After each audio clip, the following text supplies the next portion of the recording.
El análisis de este modelo arroja rápidamente diferentes tipos de conclusiones. Una de ellas, quizás la más relevante, es que está todo en un mismo archivo. Esto no tiene un criterio de procesos simultáneos, sinérgicos y colaborativos, ya que no hay ningún link, digamos, que constituya diferentes partes de un mismo proyecto, ni tampoco, y aunque nosotros no compartimos, ni tampoco hay procesos de trabajo de colaboración como worksets. Por lo tanto, este proyecto que está acá solamente puede ser ejecutado por una sola persona. Puede ser ejecutado solamente por una persona desde el punto de vista de la creación del modelo y desde el punto de vista de la documentación. Otro aspecto que contempla esto es que toda la documentación está en este mismo archivo y por supuesto es esta única persona que lo puede ejecutar. Por lo tanto, una enorme cantidad de transacciones que se ejecuta siempre sobre la misma base de datos.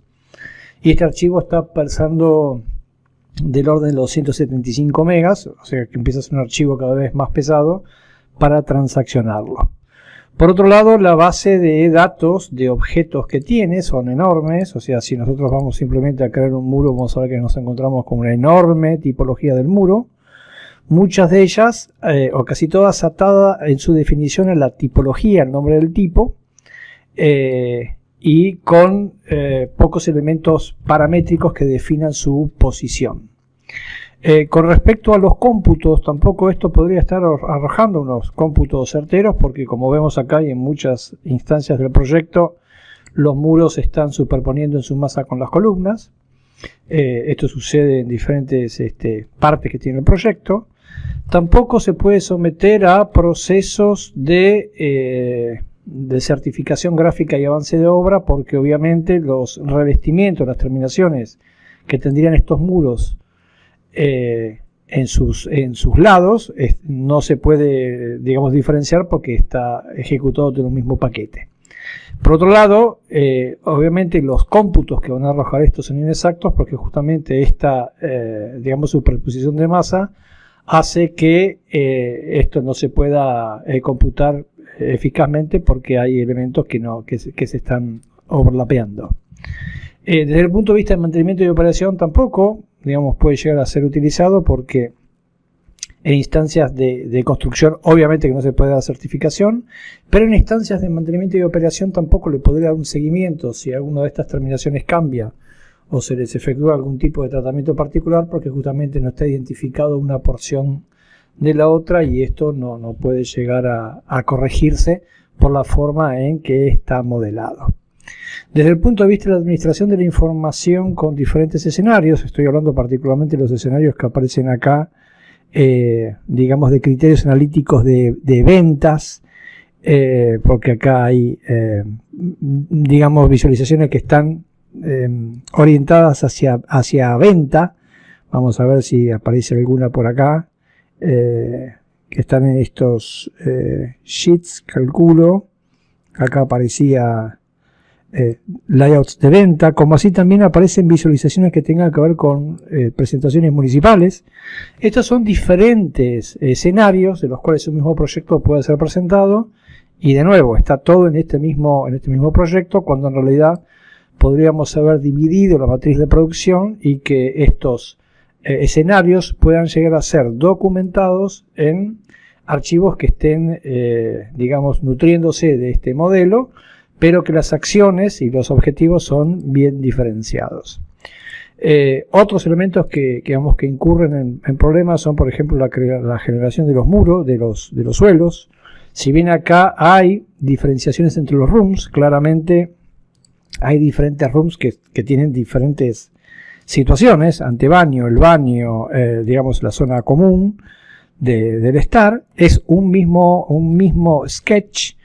Si nosotros analizamos directamente el sketch, vamos a ver que el sketch es único para todo este room, cosa que esto no se compatibiliza con procesos de avance y certificación de obra, porque cuando toco uno estaría ejecutado todo o no ejecutado nada, cosa que puede no ser así. Puede ser que el piso de un área de estos, de un room de estos, esté colocado y el otro no, pero peor aún en instancias de mantenimiento y operación, si yo quiero hacer algún tipo de reparación o cambio del sustrato que yo tengo aquí, no lo voy a poder hacer porque es un mismo sketch y tendría que modelar absolutamente todo.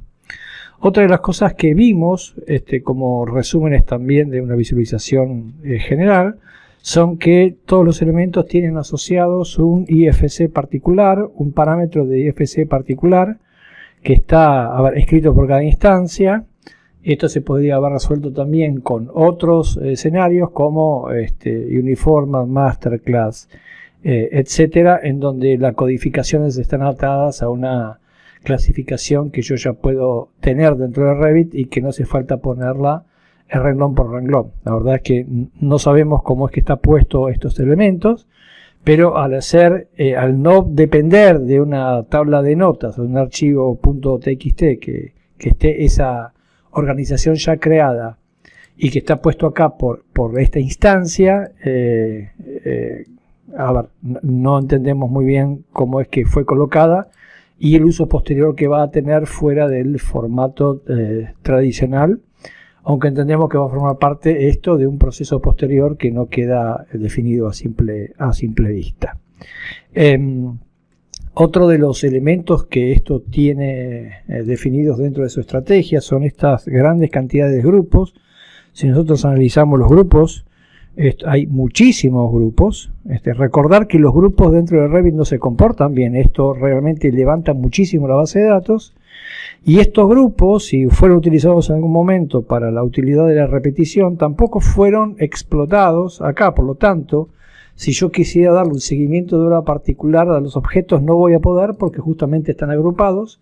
Y bien, tendría que hacer este desagrupamiento, digamos, piso por piso y elemento por elemento para que esto de alguna forma sea utilizado en los procesos de construcción. Por lo tanto, este modelo no va a responder por todas estas instancias que estamos definiendo en los procesos de cómputo que tienen errores de superposición de objetos, en su constitución de su base de datos. Esto pasa tanto con los muros como los solados, que en donde no están identificados a dónde pertenecen y no estuvieron modelados para cubrir las instancias posteriores de cómputo, un cómputo mucho más preciso, porque no tiene la capacidad de tener la ubicación exacta de ese revestimiento, de esa terminación, y tampoco pueden ser utilizados para los procesos de certificación y avance de obra, menos para los procesos de mantenimiento y operación, y eso mismo ocurre con los solados,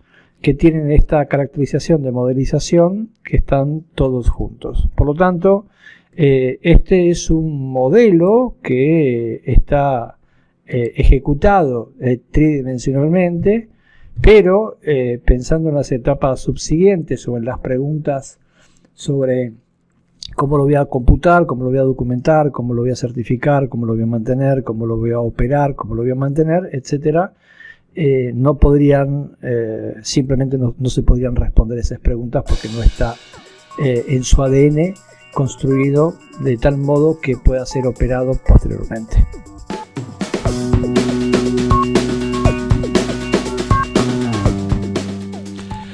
Bueno, tengo este documento, este archivo del proyecto RBT para analizar. Te cuento lo que voy viendo. A ver, primero de mayor a menor, ¿no? Vamos a empezar de mayor a menor. Está todo en un único archivo. Es un archivo que empieza a estar como bastante pesado, ¿no? Si yo lo grabo esto y veo lo que ocupa es prácticamente 175 megas, porque justamente está todo junto. Esto es una de las primeras cuestiones que nosotros entendemos acá que empieza a tornar esto bastante difícil de transferir. Por otro lado, por la estructura de datos que esto tiene, lo puede manejar una sola persona. O sea, aparte que lo está manejando con este peso que tiene acá, lo puede manejar una sola persona. No vemos estructura de compartición, o sea, tampoco vemos worksets. Esto para nosotros está bien, que no tenga worksets, pero tampoco es la forma de manejarlo, porque solamente una persona puede estar administrando esto, y administrando desde muchos puntos de vista, ¿no? O sea, administrándolo desde el punto de vista del modelamiento, o sea, del diseño, de la ejecución del modelo en sí mismo, y después de toda la parte de documentación, ¿no? O sea, la documentación también la puede hacer una sola persona. no hay criterios de expedientes, ni de niveles, ni de links. No hay ningún link, o sea, la estructura está absolutamente consolidada en un único archivo. Por lo tanto, todo lo que ocurre acá ocurre bajo el dominio de un solo personaje. Esto obviamente lo que hace es cada vez cargar de mayor información y mayor digamos, transacción de datos contra la única base de datos que hay, que es la que está acá, con lo cual todo lo que se torna como división de la matriz de producción, mientras uno hace una cosa y otro hace otra, es imposible de hacerlo. No es que ni siquiera es dificultoso, ¿no? Es imposible de hacerlo porque no te permite entrar al modelo más que uno solo. Con lo cual, a ver, esto digamos tiene muchos criterios de administración tridimensionales, pero no tantos criterios de administración conceptual BIM, en donde una de las cuestiones es que sea simultáneo, sinérgico y colaborativo. Esto no parece cumplirlo por estos aspectos. Por otro lado, desde el punto de vista de los elementos que hay acá, hay muchísimos elementos de grupos. O sea, cuando yo reviso la base de datos, esto tiene muchísimos grupos de modelo y grupos de detalle. O sea, sería más aceptable que haya grupos de detalles, porque los necesitan para documentar. Fíjense la cantidad de elementos que hay, o sea, muchísimos. Y después están los grupos de modelo. O sea, esto está transaccionando vuelvo a decir, con esta única base de datos. Yo voy a disminuir la cantidad de grupos de detalle. Llega un momento que se torna prácticamente inmanejable esto. Fíjate que inclusive recorrerlo, ¿no? O sea, inclusive recorrerlo, esto hace que sea tortuoso en la cantidad de grupos de detalle que hay. Esto, que suena muy lindo, pero en realidad esto, digamos, destroza a Revit, ¿no? Inclusive hay grupos que se van repitiendo acá de todo tipo, ¿no? Cosas que desde nuestra óptica esto lo hace absolutamente paquidérmico a este modelo. Otra de las cosas que vimos es la estructura de las familias de sistemas, ¿no? Si vamos a generar algún tipo de wall, hay, bueno, muchísimas, ¿no? Muchísimas familias. Habría que ver si todo esto realmente está siendo usado o necesita también una purga. Con respecto también particularmente al tema de los muros, como veíamos, aparte de que hay una definición en el tipo que intenta contar algo, pero no lo veo acá en las condiciones paramétricas. Por ejemplo, esto que dice nivel de piso, que habla del piso al que está asociado. A ver, quizás no haga falta, pues si esto lo están buscando por los schedules. A ver, hay otros parámetros automáticos, que es el arranque del piso, ¿no? Que ya lo puede llegar a tomar. En las definiciones, por lo menos que se ven acá marqué dos situaciones que se repiten digamos, en varios sitios. Este muro que está acá por ahí quizás no sea un muro que tenga 18 en total, quizás tenga algunos revestimientos, y eso no se aprecia acá. E inclusive en instancias de certificación y avance de obra, estas terminaciones que están sobre el muro del núcleo, forma parte de una instancia totalmente diferente, y aparte las definiciones de los revestimientos que van a llevar por sí mismos, quizás son decisiones que se toman mucho tiempo adelante. Y hay otras cuestiones que también esta forma de modelarlo quizás o se les puede haber pasado o por ahí no lo toman en cuenta, es que acá hay duplicidad de masas, ¿no? O sea, este muro que está acá, si yo lo aíslo, y eso digamos es un tema que, vuelvo a decirlo, vi en diferentes instancias del proyecto.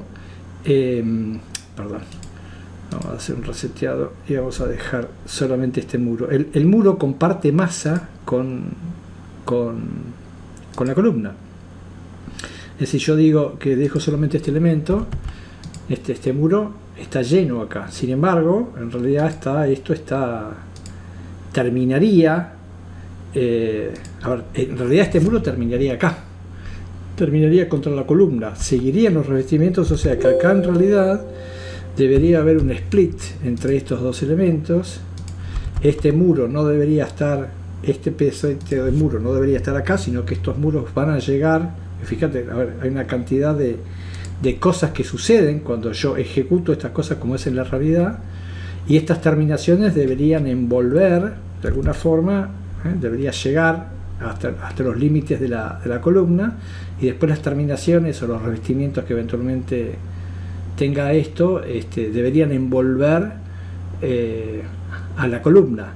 Entonces una cantidad de cuestiones que tienen que ver con procesos de cómputo, con procesos de documentación misma, con procesos de certificación y avance de obra, con procesos después que le van a pegar a las compras, ¿no? Porque si yo pongo un revestimiento acá, yo puedo decirle que está en tal o cual local, y la decisión de qué le voy a poner puede venir mucho tiempo después, pero yo ya lo tengo perfectamente definido, ¿no? O sea, acá sucede lo mismo, cuando en realidad esto debería tener un join. Si yo de nuevo toco el muro, ¿no? El muro lo dejo totalmente solito, un isolate element, está ocupando la masa de la columna, cuando en realidad esto debería tener, si no tiene este revestimiento, un join. Entonces acá los cómputos van a ser inestables. Si yo junto estas dos geometrías y toco el muro, este muro debería quedar de esta manera, pero esto que está acá debería formar parte, esta sección, del revestimiento, una terminación, y no del núcleo del muro. Que después también tiene otros temas cuando uno hace los muros, digamos, las cotas replanteo, ¿no? Generalmente está el muro primero y uno acota, no sé si acota el muro o al revestimiento, pero generalmente lo que se pone es el núcleo. Entonces también tiene que ver unas cuantas consideraciones que afectan a la documentación, al cómputo, a la construcción, a la certificación, ¿no? Y eso después también opera en instancias de mantenimiento y operación, donde este revestimiento quizás en algún momento se cambie, pero no se cambia todo el muro, sino lo que se cambia es el revestimiento. Y esas son cuestiones que yo tengo que afectar a la instancia y no todo este muro, porque este muro no viene todo junto, no se construye todo junto. Las mismas situaciones ocurren con los solados, ¿no? O sea, si yo analizo esto, la intención es que esta sea un único room, es este room que tiene estas definiciones. Acá hay otro room y acá hay otro room también. Sin embargo, cuando se analiza el piso de esto, digamos, cuando uno va al sketch del piso y uno accede acá y yo edito el borde, hay un único sketch. Es decir, que esto es, entiendo que es un solado genérico interior, pero esto está asignado a todos estos rooms. ¿Qué es lo que no permite esto? Que si hay un cambio en la definición, yo se lo doy a todo este room, cuando acá podría decir que este piso de acá podría ser otro. Es una instancia ahora de construcción. En la de diseño puedo entender que es una definición, pero esto no responde a la instancia después de la construcción. Y después, que dentro de lo que es el avance de obra, cuando este piso se ejecute, quizás se ejecuten por complementos diferentes. Y quizás, y más aún todavía, para tener en cuenta en instancias de mantenimiento y operación, si este piso después se cambia más adelante, yo estoy sujeto a que el modelo que se proporciona está hecho en un solo sketch. Entonces, estos tipos de forma de modelar, poder responder una pregunta en una instancia muy particular, que es en la instancia de compatibilizar la cantidad de ese tipo de muros que yo tengo en este piso, por ejemplo, pero que después no responde a las instancias de construcción en lo que se refiere a certificación de obra, y menos después posteriormente las instancias de mantenimiento y operación. Otra de las cosas que encontramos, siempre hablando de familias de sistemas, eso ocurre en los muros, pero también ocurre en los pisos, ¿no? Cuando uno va a crear un tipo de piso y ve todos los tipos que hay acá, de nuevo hay que ver si esto no le hace falta una purga, que tiene muchísimos, están estos criterios, ¿no? O sea, acá yo tengo un solado genérico exterior de 10 centímetros y acá tengo un solado genérico de 10 centímetros. O sea, como que si la función de esto estuviera atado al nombre del tipo. O sea, creo que se están perdiendo por poner en toda la definición acá, atada a la instancia del tipo, todas las características que tienen, se pierden de parametrizarlo de otra manera para que quede la ubicación o la función que tiene atado a otro parámetro que no dependa de que sea de 10 centímetros.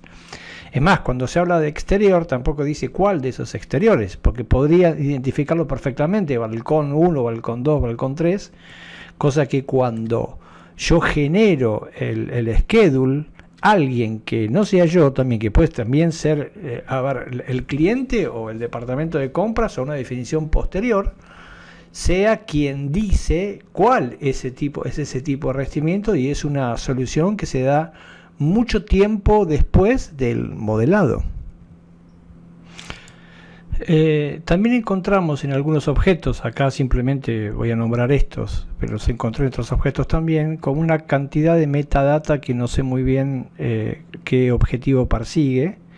Por ejemplo, cuando tocamos las columnas, acá está el IFC Guide, que es un número que evidentemente, digamos, tiene un número particular para cada instancia, y que no sabemos si esto se está colocando a mano, y si el objetivo de esto después es identificarlo para tener el data en programas como Navisworks o Solibri o algunos de los programas integradores, o programas, digamos, de 4D como, qué sé yo, Synchro, etcétera. Hay procesos más eficientes que si estos datos se los están dando a mano, ¿no? Esto tiene un número interno de guide que le asigna Revit particularmente, que podría, si este es el objetivo, vuelvo a repetir, no lo conozco, si es el objetivo, se podría hacer en forma menos tortuosa que andar dándole un número a cada uno de estos. Eso por un lado. Y por el otro lado, hay un parámetro que lo define, un parámetro de instancia que es nivel de piso, que es como un sobreagregado, porque en realidad el software sabe y está intrínsecamente relacionado con la instancia, cuál es el nivel base, en este caso el nivel estructural del P01. O sea, si este objetivo, si esta calificación sigue este objetivo, hay un montón de trabajo que se está haciendo quizás de más, y que habría que ver cuál es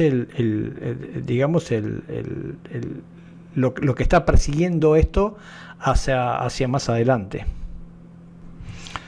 Otra de las cosas que me llamó la atención, o sea, realmente los documentos son muy prolijos, están muy estudiados obviamente, pero me llamó la atención desde el punto de vista de la documentación, son esta cantidad de líneas de detalle que van apareciendo, que calculo como elementos simbólicos, cuando en realidad esto podríamos, la verdad que si lo necesitan de esta manera, y obviamente que está buenísimo, que aparezca como elemento simbólico asociado a la familia con un valor paramétrico. Entonces, no tendrían que hacer una enorme cantidad de procesos de dibujo que están más atados al concepto CAD que al concepto BIM, y definir estas representaciones simbólicas que acá aparecen en forma paramétrica con respecto a las medidas naturales que tiene la instancia, cosa que si también cambia la instancia, todas estas cuestiones podrían cambiar, ¿no? Un poco como si fuesen los rebars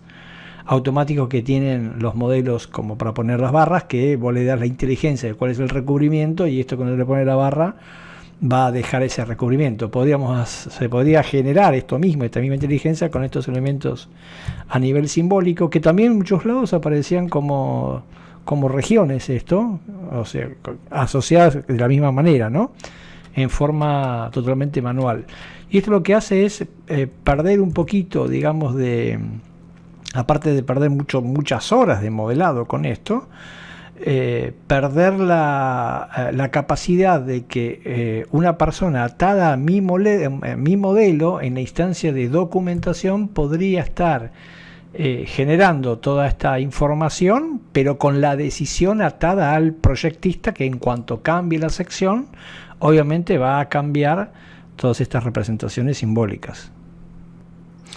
Y otra de las cosas que también me llamó la atención, que está atada al mismo concepto de tener todo en el mismo archivo y no generar lo que nosotros llamamos la matriz de la visión de producción, es que otras personas generen diferentes documentaciones que son muy específicas, ¿no? Como por ejemplo el tema de layouts de ventas. Entonces, lo que notamos nosotros acá fue que la creación de las áreas están directamente atadas a estos modelos. Obviamente que los rooms sí tendrían que estar atados al modelo, pero el área podría ser un archivo totalmente por separado, vinculado, que tenga que ver con más un proceso analítico de cómo voy a ejecutar el proceso de venta, cuál va a ser el ofrecimiento, y esto está atado al plan de marketing o a la, digamos, al área más inmobiliaria que otra cosa, mientras que hay otras secciones de esto que tienen que ver con otros criterios, por ejemplo, de documentación legal, como la municipal. O sea, todos criterios estos que son diferentes usos que se le da al mismo modelo y que están atados de esta única base de datos. O sea, en términos generales, esto nadie puede decir que no esté modelado con mucho esfuerzo, con mucha prolijidad y con mucho detalle, pero conceptualmente dentro de lo que es BIM podría tener muchísima más potencia de la que hoy tiene y servir en forma simultánea, sinérgica y colaborativa a todos los usos que aquí directamente se plantean, o sea, desde el punto de vista de ventas, desde el punto de vista municipal, etcétera, pero que también después se utilicen como modelos de construcción y después de mantenimiento y operación, a los cuales, por cómo está ejecutado, no va a responder.